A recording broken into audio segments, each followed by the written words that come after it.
पीले दांत वाली बहू। रंजना कभी ब्रश नहीं करती थी। उसे कितनी बार उसके माँ बाप ने डांटा, लेकिन उसका कोई असर उस पर होता ही नहीं था, जिस कारण से उसके दांत पीले पीले हो जाते हैं। शादी के बाद।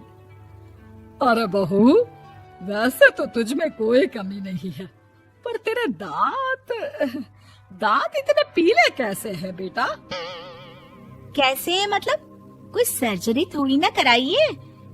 वो तो क्या नाम, मैं ब्रश नहीं करती थी तो पीले हो गए। अब क्या करूं? आप कहें तो लाल करवा लूं या फिर काले? यार ये क्या है, क्यों माँ से लड़ रही हो? लड़ रही हूँ? अरे मैं लड़ रही हूँ या ये बोल रही है कि दांत पीले हैं, पीले। अरे तपस्या थोड़ी ना की है इन्हें पीले करने के लिए। बकायदा ब्रश नहीं किया है 20 साल तक, तब जाकर। छी, कैसी बात कर रही हो? ये उस वक्त तो पीले नहीं थे जब हम लोग तुम्हें देखने आए थे। अरे तब साफ करवा लिया होगा डेंटिस्ट के पास जाकर। अब देखो कैसे पीले पीले लग रहे हैं। रंजना सास की तरफ गुस्से से देखती है। फिर शुरू हो गई पीले पीले पीले। अरे पीले तो तब भी थे जब मेरे हाथ का रसगुल्ला उड़ा उड़ा कर खा रही थी और बोल रही थी, लड़की नहीं गुणों का खजाना दे रहे भाई साहब आप। खैर, अब वो लोग करते भी तो क्या करते, पीले दांत वाली बहू पल्ले पड़ी थी तो झेलना तो था ही। एक दिन कीर्तन में रंजना गाना गा रही थी। अरे कमला बहन, माँ का द्वार है, यहाँ तो सब शुद्ध होकर आते हैं, फिर अपनी बहू को ब्रश भी नहीं करवाती तुम। दूर से पीले पीले दांत भक्ति में बाधा उत्पन्न कर रहे हैं। अरे कोई 2 साल के बच्चे थोड़ी ना लेकर आई हूँ मैं बहू बनाकर। अच्छी खासी लड़की है, अरे कैसे करवाऊं ब्रश? ये तो उसे खुद करना चाहिए ना। अब माँ बाप तो इसके जैसे तैसे निपटा दिए, ये नहीं सोचा कि सास कैसे संभालेगी। सास बहू को लेकर घर आ जाती है, लेकिन सोच लेती है कि अब इसे लेकर कहीं नहीं जाएगी। अगले रोज बहू कहती है, अरे क्या हो गया, मंदिर नहीं जाना क्या? कीर्तन का वक्त हो रहा है। मेरी मधुर वाणी से कान्हा जी जागते हैं और सोते हैं। आप तो जानती है ना उनकी भक्ति में कितना मन लगता है मेरा। वो क्या है ना, तबीयत ठीक नहीं लग रही है मेरी, आराम करूंगी मैं। तबीयत ठीक नहीं लग रही? अभी तो मिथुन के गाने पर नाच रही थी आप, और अब बोल रही है कि तबीयत ठीक नहीं लग रही। अरे भक्ति में मन लगा लो सासू माँ, ऊपर जाना है, क्या मुंह दिखाओगी आप? हाँ? सास को बहू की बात पर गुस्सा आ जाता है। मैं क्या मुंह दिखाऊंगी, इसकी चिंता तो ना कर, समझी? अपने मुंह की चिंता कर, जो ये पीले पीले दांत लेकर हर जगह पहुंच जाती है। पता है लोग कितना मजाक बनाते हैं। ना जी ना, मैं नहीं जाना कहीं तेरे साथ। तो ये बात है। कोई ना, मत जाओ, मैं अपने कमरे में ही बैठकर भक्ति कर लूंगी। ऊपर वाला दांत थोड़ी ना देखता है, मन देखता है, भावना देखता है। और अरे बस बस, तू सब कुछ दिखा, बस ये सफेद चमकदार दांत ना दिखाना किसी को, है?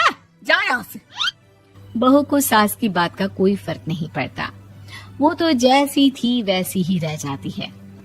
सुबह नहाकर किचन में खाना बनाना, फिर खाना खाना, कीर्तन भजन करना और सो जाना। एक दिन, माँ जी मैं सहेली के घर जा रही हूँ, शाम को लेट आऊंगी। हाँ हाँ तो जाना, मैंने कौन सा तेरी आरती करनी है घर पर बैठकर। रंजना सहेली के घर जाती है, जहाँ वो पार्टी में जाने की तैयारी कर रही होती है। अरे शिखा, कहाँ जाने की तैयारी कर रही है? मैं गलत वक्त पर आ गई क्या? अरे नहीं यार, उल्टा सही वक्त पर आई है। मैंने ये साड़ी और ज्वेलरी निकाली है यार, शाम को इनके ऑफिस की एक पार्टी में जाना है। बताना कैसा लग रहा है ये सब? नहीं यार, इस ड्रेस के साथ तो वो वाली ज्वेलरी अच्छी लगेगी। हाँ हाँ सही बोल रही है, मैंने ध्यान ही नहीं दिया। वैसे तो हमेशा से मस्त फैशन सेंस रखती है। तो बड़ा जाती होगी ना पति के साथ पार्टी में। रंजना कुछ नहीं बोलती, बस सोचती है कि यार काश ये बात सही हो जाती, पर मैं क्यों नहीं जाती पार्टी में? क्या इन लोगों की कोई पार्टी होती नहीं होगी? रंजना घर आती है और रात में पति से सवाल करती है, एक बात बताइए, आप मुझे किसी पार्टी में क्यों नहीं ले जाते? क्या आपकी यहाँ ऑफिस में पार्टी नहीं होती? पति बेचारा क्या कहता कि दांत पीले हैं तुम्हारे इसलिए। अरे कोई पार्टी होती नहीं हम लोगों के ऑफिस में, तो कहाँ से लेकर जाऊं? और मार्केट, मॉल, कहीं वीकेंड घूमना, कहीं तो। अरे यार सारे हफ्ते में एक छुट्टी मिलती है, तो सोचता हूँ कि आराम ही कर लूं। क्यों? रंजना मन मार के रह जाती है। पहले कभी सास के साथ मंदिर जाया करती थी, लेकिन वो भी सास ने ले जाना बंद कर दिया। घर बैठी बैठी रंजना बोर हो जाती है। तभी उसे आइडिया आता है और वो मायके जाने का सोचती है।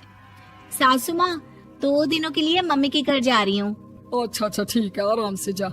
और हाँ, माँ से कुछ अच्छी आदत सीख कर आना कि कैसे शरीर के हर भाग की तरह दांतों की सफाई भी जरूरी होती है, समझी? शुरू हो गई ना आप? वो लोग आपकी तरह नहीं है कि छोटी छोटी बात का बतंगड़ बना दे। उन लोगों के लिए मैं मायने रखती हूँ, ना कि मेरे पीले पीले दांत। रंजना माँ को बिना बताए उन लोगों को सरप्राइज देती है, लेकिन जैसे ही वो दरवाजे पर पहुंचती है, अंदर देखती है कि घर वाले कहीं जा रहे होते हैं। अब माँ, काश रंजना दीदी के दांतों वाली प्रॉब्लम नहीं होती, तो वो भी हम लोगों के साथ चलती ना बुआ जी की बेटी की शादी में। हाँ बेटा, लेकिन अब उसे कौन समझाए कि उसको उसके पीले दांत नहीं दिखते, लेकिन उसके आसपास के लोगों को कितना एम्बैरेसिंग फील कराते हैं। मुझे तो कितनी बार उसके स्कूल की टीचर ने शिकायत की कि उसके साथ कोई लड़की बैठना भी नहीं चाहती, और ना ही कॉलेज में कोई उससे बात करना चाहता था। लेकिन पता नहीं क्यों उसे ये बात समझ में ही नहीं आती। कोई कमी नहीं है उस लड़की में, बस यही कि दांत पीले हैं। वो तो भला हो जीजा जी और उनकी माँ का, जो दीदी को जैसी है वैसे ही रखा हुआ है। रंजना को अपने घर वालों की बात सुनकर बहुत दुख होता है। वो सोचती है कि वो क्या करे, लेकिन फिर वो सीधा डेंटिस्ट के पास जाती है, अपने दांत चमकाती है और कसम खाती है कि वो रोज ब्रश करेगी। अरे क्या हो गया? तुम तो 2 दिनों के लिए गई थी ना? पर कोई ना, अच्छा है, चलो आ गई तो। रंजना सास के सामने आकर खड़ी हो जाती है और पूरी स्माइल करती है, उसके चमकदार दांतों को दिखाती हुई। हैं? चले मंदिर? माँ, मुझे माफ कर दीजिए, मैंने आप लोगों को बहुत एम्बैरेसिंग फील करवाया। मैं आज से रोज ब्रश करूंगी।